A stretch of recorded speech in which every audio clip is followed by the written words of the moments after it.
Welcome back, everyone. It's Thursday, so that means we are back in Lynn Matava's kitchen. Lynn is a nutrition educator with the University of Maryland Extension.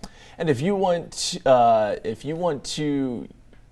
a big fan of cheese, then Lynn has the perfect recipe for you. Let's check it out and make polenta.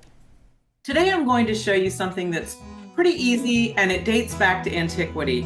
And what we're going to make is called polenta. Now polenta is pretty much cornmeal mush, which doesn't sound very appetizing. But if you think grits, it's along the lines of grits. Usually it has a little bit of Parmesan cheese stirred in, and oftentimes it's made with broth instead of water. But we're gonna do it with water here today just for a quick and easy tutorial.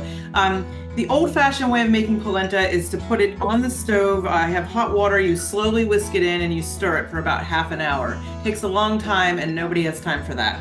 So I put a cup of cornmeal into this baking sheet. Didn't even need to grease it or anything. And then I've got 4 cups of water. Now I actually only put 3 1/3 cups of water. I'm going to explain why in just a moment. But what I'm doing is just whisking this in until it's all combined.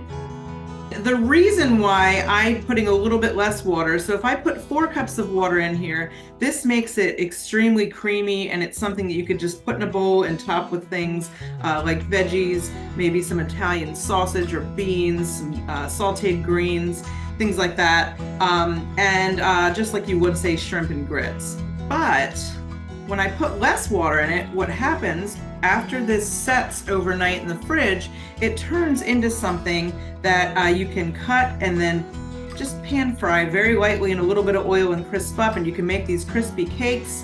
Or sometimes you may have seen on menus where people have polenta fries. There's a restaurant in Princess Anne right now that's selling polenta fries on their menu, and that's all this is. So this is going to go into a 350-degree oven for 30 minutes. We're going to stir it about every 10.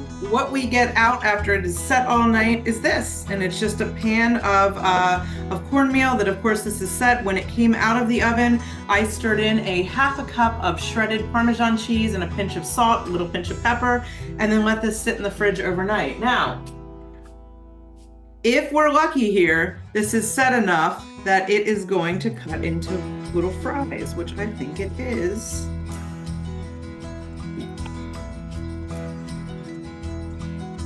And see, this could be put into a pan and then crisped on each side. You could also use something like a cookie cutter to cut out a little round shape or something and then pan fry that and make little discs. But super quick, super easy. And then really quickly, I'm just going to show you. So I have one here that is the soft version, and then I've got some very typical things that might go on top of polenta.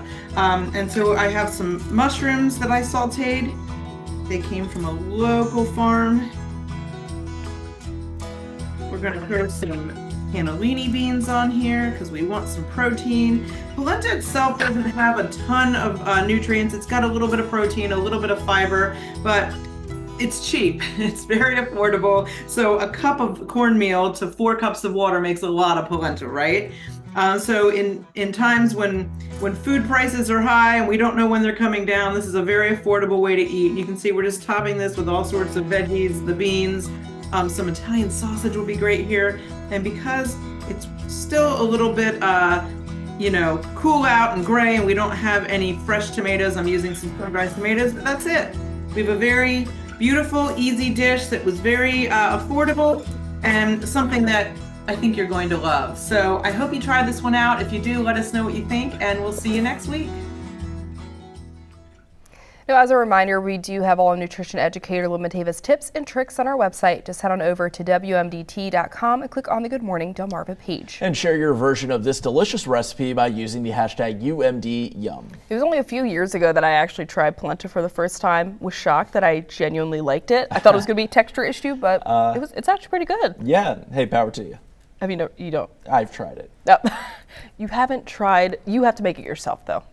We're tasking you with that. That sounds like a lot of work.